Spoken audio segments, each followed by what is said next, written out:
من وقتی شروع کردم به عکاسی، راستش بخواید علاقه به دیدن کتاب عکس نداشتم. یعنی یه جوری حتی اصرار داشتم که نبینم، چون همش فکر میکردم که ممکنه تحت تأثیر سبک کار این یا اون عکاس قرار بگیرم. بعد از که رفتم اروپا دیدم که نه، عکاسای خیلی زیادی راجع به موضوعات مشخص و متنوعی کار کردن. بنابراین اون چیزی که قبلا به ذهنمون رسیده بود، یعنی که بالاخره باید اینا رو تبدیل کنیم به کتاب، این بعد از این سفر یه ذره دقیق‌تر هم شد. یعنی من اونجا دیدم که این کتاب عکس‌ها رو خیلی کلی میشه به 2 دسته تقسیم بندی کرد. یه دسته که صرفاً عکس بود، یعنی اون کیفیات به اصطلاح هنری عکس مد نظر بود و بدون هیچ شرح و تفسیر زیادی. و یه دستم کتابایی که عکس بیشتر جنبه سند داشت توی اونا، یعنی فقط به عنوان یه سند از این استفاده شده بود و به اون کیفیات به اصطلاح هنری اونقدر توجه نشده بود. بعد فکر کردم که ما اینجا تو کشور خودمون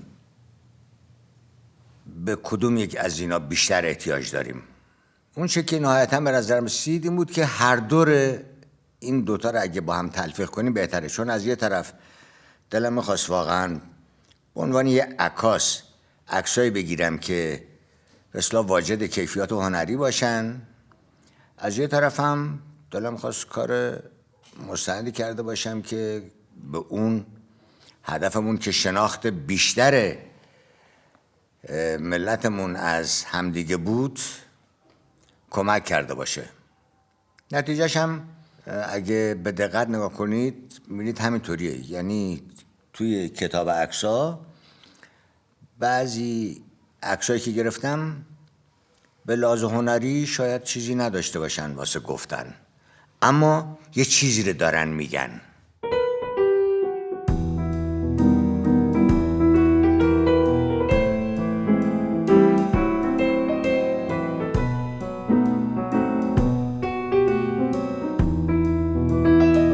اولین کتابی که میخواستم چاپ کنم ناشرا اکراه داشتن، واسه که اولا این چیز تازگی داشت و نمیدونستن که این کتابا رو حالا میخرن یا نمیخرن.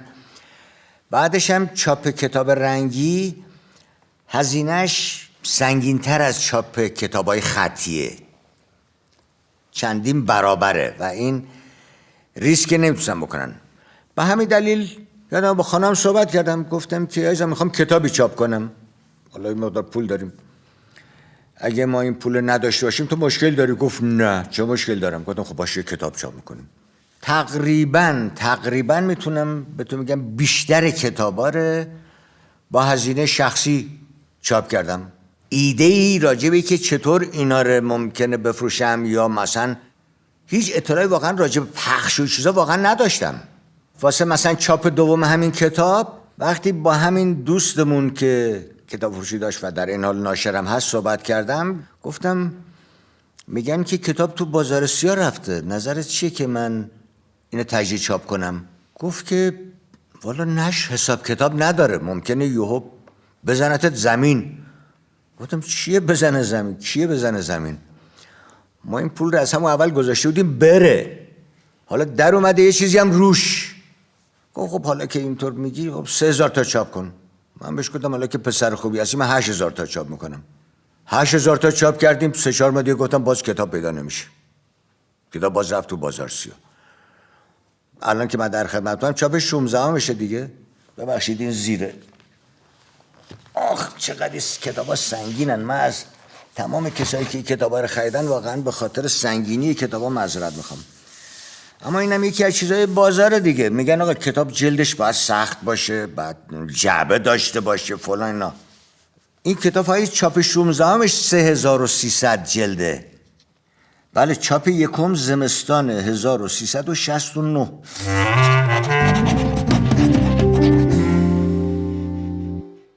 بعضی وقتا که با شاگردام صحبت میکردم از کمبود سوژه مینالیدن، نمیدونم از چی عکاسی کنیم. من فکر کردم مثلا از یه قله‌ای، این به عنوان یک کوه در مقایسه با این همه کوههای عجیب غریب که ما تو دنیا داریم چیز خاصی نیست، اما به لحاظ فرهنگی البته خب یه چیز دیگه است واسه ما ایرانی‌ها، همونطور که فوجیاما واسه ژاپنیا هست. نگاه ما از یه قله میشه یه قله ساده، در واقع مثل اینکه شما از یه کسی یه پورتره بگیرید، میشه یه کتاب در آورد. یادم هست با یه نفر تو صحبت میکردم، گفت وقتی این پروژه رو طرح کردم گفت خیلی مشتاقم که ببینم تو چی میخوای از این دراری. خب یکی از جنوب میگیری، یکی از شمال، یکی از غرب، یکی از شرق، خب 4 تا، بقیه چی؟ این دماوند ای دیو سفید پای در بند تو ذهن من یه جای داشت، این دماوند تو شاهنامه هم یه جایی داشت، منم یه ایرونیم، بنابراین خب کتاب دماوند درست میشه دیگه. چند بارم چاپ شده. چاپ اولش من فکر میکنم 8-9 هزار تا چاپ کردم.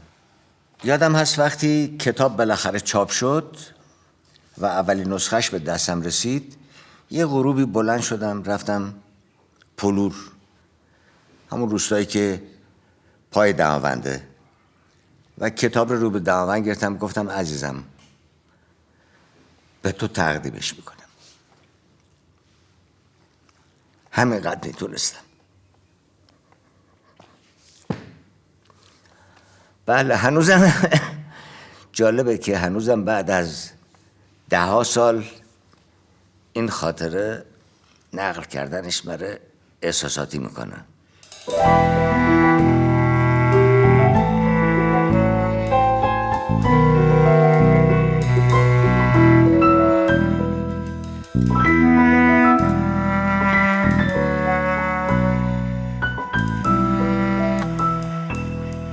تعریفی پروژه بازه زمانی دقیقی واسهش مشخص نمی کنیم. در واقع بازه زمانی واسه ما موقعیه که به این نتیجه برسیم که تقریبا اون چیزی که میخواستیم بگیم گفتیم. در واقع عکساش مثلا گرفته شده. فرض کنین روی ترکمنا من 4 سال کار کردم، یعنی 4 سال مدام میرفتم میومدم. یا مثلا عشایر یه دوره 6 ساله رو ما مدام اینا رو دنبال میکردیم در نقاط مختلف کشور. اما مثلا یک کتابی مثل دماوند 1 سال، این تقریبا از پیش به خودم گفته بودم که همون 1 سال وقت میذارم واسه این پروژه، و اونم به این دلیل که فکر میکردم یه سوژه ثابتیه سر جاش هست، بنابراین از ابتدا زمان مشخص نمیکردیم، نمیتونستیم مشخص کنیم. زمان پروژه موقعی بود که تموم میشد یا فکر میکردیم کافیه. و ناگفته نماند این بازه زمانی هم کما بیش با یه واقع بینی در نظر گرفته میشد. یعنی یه جوری فکر میکردیم که به هر حال نمیشه زیادم ادامش داد، واسه که اون تصویر کلیه که از ابتدا توی ذهنم داشتم فکر میکردم اگه قرار باشه اینو پوشش بدم و اینو به جایی برسونم باید روی یه چیزی خیلی خودم معطل نکنم. و فکر میکردم که خب مگه منم که حرف آخر میزنم یا باید بزنم؟ بعداً دیگران ادامه میدن. یه جاهایی من میتونم فقط شروع کننده باشم، راه رو نشون بدم، اون سوژه رو معرفی کنم. بنابراین بقیه باید کارو بکنن. بعضی هم که البته دیگه نمیتونن روش کار کنن، یعنی میتونن کار کنن منتها چیزی دیگه رو باید بگن. یعنی اگر مثلا میگم الان کسی قراره بره رو قشقایا کار کنه و انتظار داشته باشه که عکسای شبیه اونچه که من گرفتم بگیره، این حتما نومید خواهد شد، واسه که چنان چیزی دیگه وجود نداره، از بین رفته. من تا آخرین بارها که میرفتم اینا رو عکاسی کنم واسه در آوردن مثلا کتاب قشقایا، به من میگفتن که اونایی که نمیشناختن، چون یکی از 2 ایل بزرگ کشوره، میگفتم مثلا چرا اون موقعی که اسب داشتیم نیومدی؟ میگفتم اتفاقا اون موقع اومده بودم. اون موقعی که شتر داشتیم چرا نیومدی؟ میگفتم که اتفاقا همون موقع اومده بودم و الانم اومدم همین این اسب و شتر نداشتنتون رو نشون بدم. من اونا که نمی‌دونم، من دارم یک فرایندی رو عکاسی میکنم.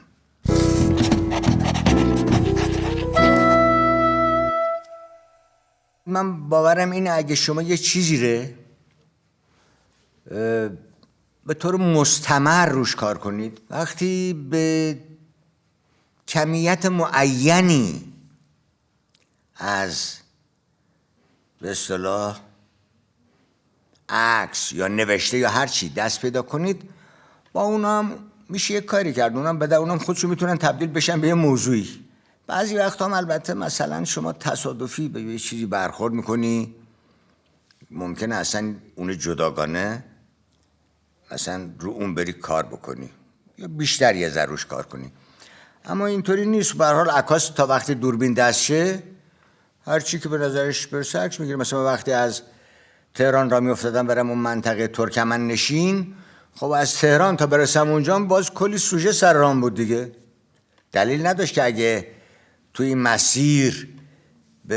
مسیرم به سوژه هایی برمیخورم که به درد عکس گرفتن میخورن عکس نگیرم، یا سوژه‌ای که واسم جذاب میبودن عکس نگیرم. خب میگرفتم دیگه. بعد هم ممکن بود به این نتیجه رسیدم که نگاه خود یه چیز دیگه است. بعضی وقتا شما وقتی یک کاری رو شروع میکنید در جریان کار یه چیزای دیگه رو کشف میکنید و پیدا میکنید، چیزایی که قبلا بهش فکر نکرده بودید. مثلا موقعی رو جنوب کار میکردیم، یه روز که داشتیم میرفتیم طرفای کنگان، من از دور چشم خورد به چیزی که تو ساحل دریا بود. خیلی دقیق نمیتونم تشخیص بدم که چیه.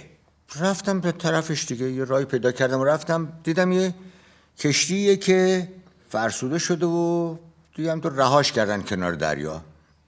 خود این شد موضوع یه کتاب کوچیکی بعدها.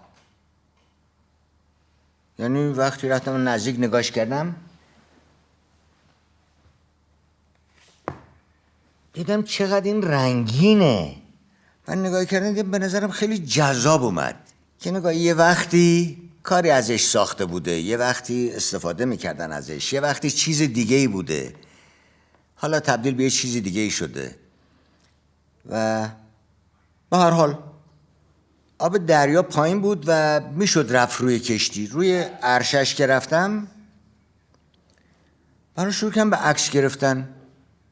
اسلایدی که اون یلق اسلایدی که تو دوربینم بود تموم شد، دیدم بازم چیزایی واسه عکس گرفتن داره. یه 4 حلقه‌ای فکر میکنم عکس گرفتم. به هر حال وقتی عکس‌ها رو آوردم تهران و نگاه کردم، یعنی بعد از اینکه فیلم‌ها رو ظاهر کردم، دیدم که نگاه این من باید بازم بیشتر روش کار میکردم. یعنی یه چیزایی بوده که من ندیدم، یا با عکسای با یه ترکیب بندی دیگه از قسمت‌های دیگه کشتیرم باید میگرفتم. دوباره بلند شدم رفتم اونجا. خلاصه گرفتم، بازم آوردم تهران. بعد از ظهور فیلم‌ها باز دیدم نگاه، حالا متوجه شدم یه چیزای دیگه حالا پیدا کردم و دیدم کاش از اینا میگرفتم. بار سوم رفتم، بار 4 دیگه نرفتم همینطور ولش کردم تا 14 سال بعد گفتم برم یه سری بزنم ببینم که این چی کجا رفت، چی شد. رفتم دیدم که یه چیزی ازش نمونده. عکس روی جلد همونیه که بار اول دیدم و این عکسی که 14 سال بعد دیدم. یعنی 14 سال بعد از اینکه اولین عکسم رو گرفتم، آخرین عکس به من گفت که این میتونه تبدیل به یک چیزی بشه و شد. این در واقع شد داستان مرگ و زندگی.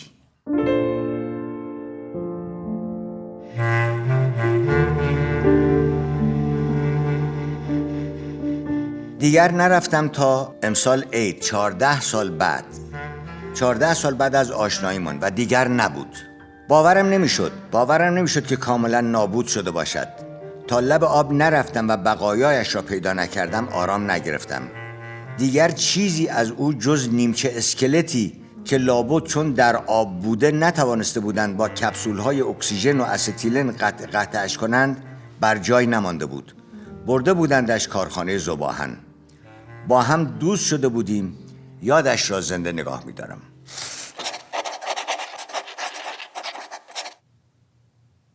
تعریف پروژه روشن بود دیگه. حالا ما میخوایم بریم راجع به یک قوم معینی یا یک گروه اجتماعی معینی کار کنیم.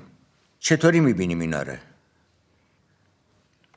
من و خانومم به عنوان 2 آدمی که گرایش چپ دارن طبیعتاً فکر میکردیم باید از شیوه معیشت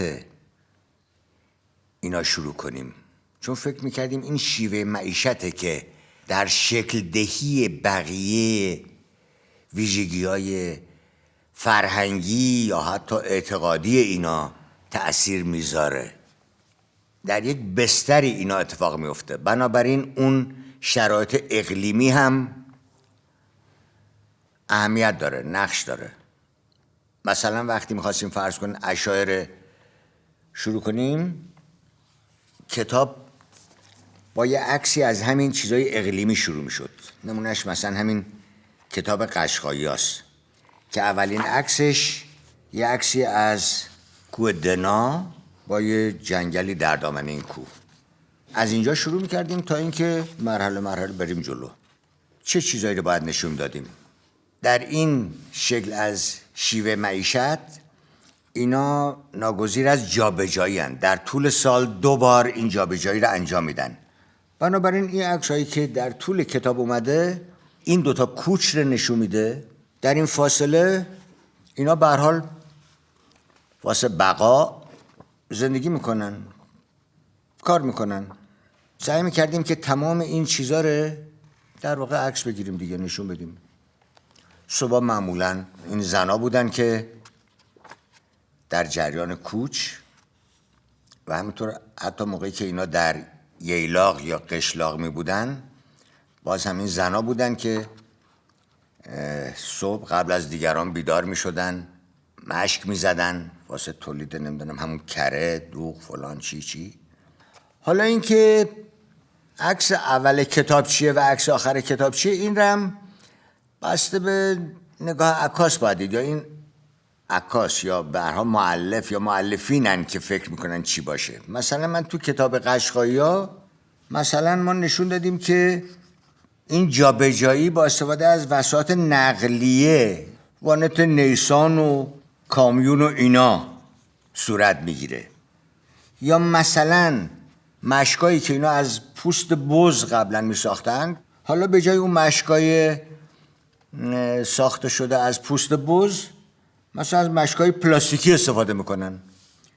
مثلا آخرین عکسش شده از یک ایلیاتی که شاید از مثلا همین رده های پایین ایل بوده، اما لباس خانای قشقایی رو تنش کرد و نمیدونم قطاری از فشنگ هم دور کمرش بسته و سبیلاش هم تاب داده رو بالا و کلاه و گوش سرش گذاشته، منتها جلوی در سرای مشیر وایساده و توریستا یه پولی به این میدن و باش یه عکسی میگیرن. چرا ما گذاشتیم؟ واسه که ما فکر میکردیم که زندگی یا دوام این شکل از معیشت در واقع دوران این شکل از معیشت در واقع به سر اومده.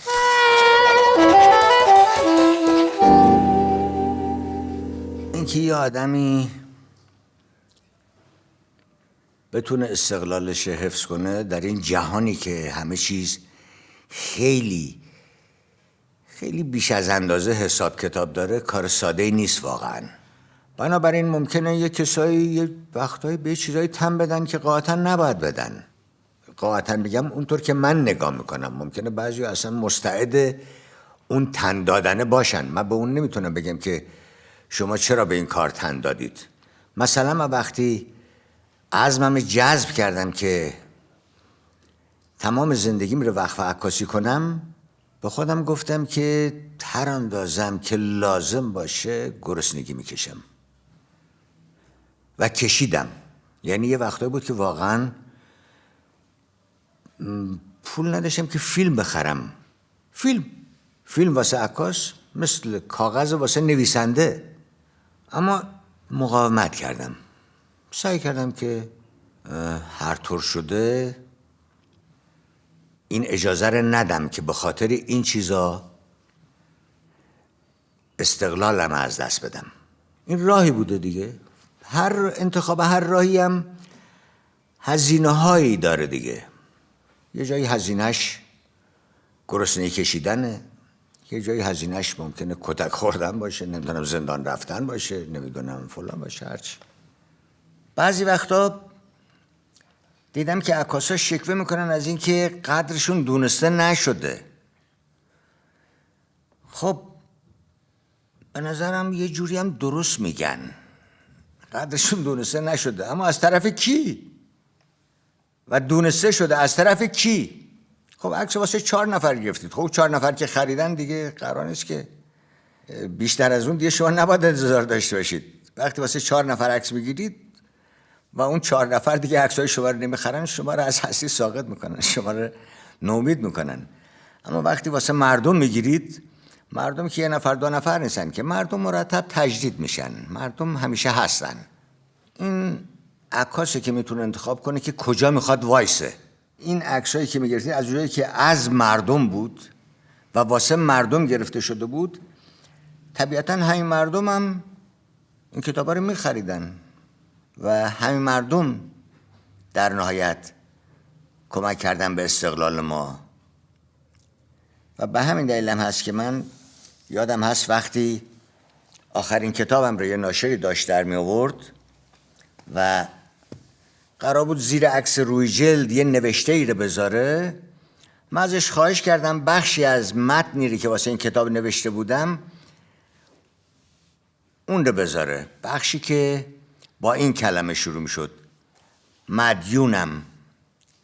من مدیون اون کسایی هستم که کتابام رو خریدن، 100,000 جلد از کتابای ما رو خریدن و به استقلال ما کمک کردن.